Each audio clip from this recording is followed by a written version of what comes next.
اب واپس آتے ہیں کہ ایک طیارے سے لٹکے ہوئے افغان شہریوں کی فضا سے گرنے کی اصل کہانی کیا ہے؟ تو معاملہ یہ ہے کہ جب امریکی طیارے اپنے فوجی جو ان کا وہاں پہ ایک کچھ عملہ باقی رہ گیا تھا، کچھ سفارتی عملہ باقی رہ گیا تھا، تو وہ فوجی طیاروں کے ذریعے جب اس عملے کو نکالنے کی کوشش کر رہے تھے تو کئی افغان شہریوں نے اس فوجی طیارے کے ساتھ ساتھ بھاگنا شروع کر دیا۔ یعنی ایک طرف یہ امریکہ کا جو فوجی طیارہ تھا وہ رن وے پر چل رہا تھا اور یہ بالکل ٹیک آف کی پوزیشن میں تھا، دوسری جانب درجنوں افغان شہری ایسے تھے جو کہ آپ فوٹیجز میں بھی دیکھ سکتے ہیں کہ درجنوں افغان شہری ایسے تھے جو کہ اس طیارے کے ساتھ ساتھ بھاگنا شروع ہو گئے اور ان کی کوشش تھی کہ کسی طریقے سے وہ اس طیارے کے اندر داخل ہو سکیں۔ اب ظاہر ہے کہ جس وقت ٹیک آف کی پوزیشن میں ہوتا ہے طیارہ تو اس کے جو گیٹس ہیں وہ تو بند ہوتے ہیں، تو افغان شہریوں نے کوشش یہ کی کہ اگر وہ اس کے ٹائروں کے اوپر چڑھ سکیں یا اس طیارے کے پروں کے اوپر چڑھ سکیں تو وہاں سے بھی وہ ان طیاروں کے ذریعے امریکہ یا دیگر ممالک جہاں بھی یہ طیارے جا رہے تھے ان ممالک میں پہنچ سکیں۔ اب اس دوران جو مناظر دیکھنے کو ملے تھے وہ بڑے حیرت ناک، بہت ہی حیران کن تھے، کیونکہ ایک طرف طیارہ چل رہا تھا رن وے کے اوپر، دوسری جانب افغان شہری اس طیارے کے ساتھ ساتھ بھاگ رہے تھے اور پائلٹ نے بھی بڑی سنگدلی کا مظاہرہ کیا اور اس نے طیارے کو روکا نہیں۔ اب اس دوران 3 افغان شہری ایسے تھے جو کہ اس طیارے کے ٹائروں کے اوپر سوار ہو گئے اور اس کے بعد ہوا یہ کہ جب یہ طیارہ فضا میں بلند ہوا تو اس کے بعد ظاہر ہے کہ یہ جو لینڈنگ گیئرز ہوتے ہیں، یہ جو ٹائرز ہوتے ہیں طیارے کے، یہ جب اندر کیے گئے، یعنی جب پائلٹ نے یہ فیصلہ کیا کہ اب یہ ٹائر جو ہیں ایک ایس او پی ہوتا ہے اس کے تحت جب اندر کیے گئے تو یہ 3 افغان شہری جو ہیں اس وقت فضا سے نیچے گرے اور ان تینوں کے متعلق بتایا گیا ہے کہ یہ جاں بحق ہو گئے ہیں۔ اب آتے ہیں پاکستانی طیاروں کی جانب اور مختصراً آپ کو یہ بھی بتاتے ہیں کہ چین نے کیا بڑا اعلان کیا ہے۔ ایک تو چین نے یہ کہا ہے کہ وہ اپنا سفارت خانہ بند نہیں کرے گا اور یہ عندیہ دیا ہے کہ کابل کے اندر اس کا جو سفارتی عملہ ہے وہ بھی موجود رہے گا۔ ساتھ ہی اس قسم کا سٹیٹمنٹ بھی آیا ہے کہ شاید طالبان کی حکومت کو باضابطہ طور پر تسلیم کرنے والا پہلا ملک بن جائے چین، یعنی چین نے امریکہ کی وڈرال کے بعد اب ایک بہت بڑا سٹیٹمنٹ جو ہے وہ باضابطہ طور پر جاری کیا ہے۔ دوسری جانب پی آئی اے کے طیاروں کا کیا معاملہ ہے؟ تو اس حوالے سے ایک اپڈیٹ یہ ہے کہ جو پی آئی اے کے 2 طیارے تھے انہوں نے گزشتہ روز افغانستان سے مسافروں کو نکالا تھا جو پاکستانی مسافر تھے اور ان کو اجازت بھی دی گئی تھی کہ اپنا آپریشن جو ہیں وہ بحال رکھیں، اور یہ سب کچھ ایک ایسے وقت میں ہو رہا تھا جب بھارت کے تمام قونصل خانے جو موجود تھے افغانستان کے اندر جو کہ پاکستان میں دہشت گردی ایکسپورٹ کرتے تھے، یہ جو داسو کا پورا واقعہ تھا یہ بھی انہی بھارتی قونصل خانوں نے افغانستان میں بیٹھ کر پورا پلان کیا تھا، جس میں پتہ چلا تھا کہ را اور افغان انٹیلیجنس ایجنسی کا یہ ایک مشترکہ پلان تھا۔ تو اس صورتحال میں جو پاکستان کے قونصل خانے تھے وہاں پہ آپریشنز تو ختم نہیں کیے گئے، لیکن جو تھوڑی سی سیکیورٹی کی سچویشن پیدا ہوئی اس کی وجہ سے وہ آپریشنز جو ہیں وہ محدود کیے گئے، لیکن پاکستان نے اعلان یہ کیا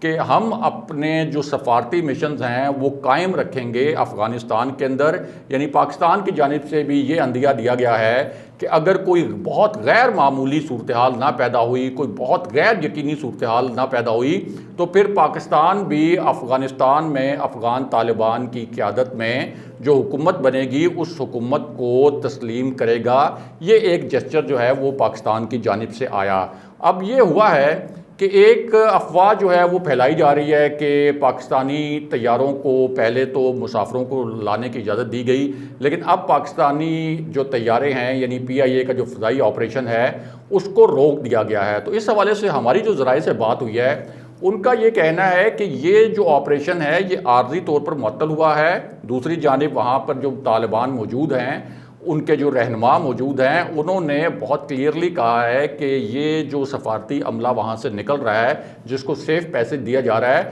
یہ تھوڑا سا وہاں پہ یہ تھوڑا میس جب کم ہوگا تو یہ پاکستانی جو ایئر لائنز ہیں یعنی جیسے پی آئی اے کا آپریشن ہے یہ دوبارہ شروع ہو جائے گا۔ اور اس حوالے سے یہ جو اطلاعات کچھ ہلکے پھیلا رہے ہیں کہ طالبان نے کوئی پاکستان کے